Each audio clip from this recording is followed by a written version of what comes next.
saçlarını darasın.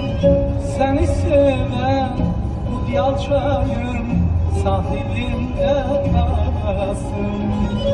Dilin ana toplarının meyvesinden şirindir. Məhəbbətin yüreğimde deryalardan derin.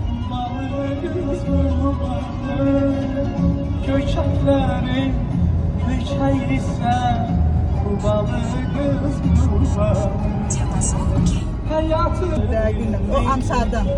şöhretini yıldızlara, aya günə yazmışam. Suretini yüreğimin divarından asmışam. Hayat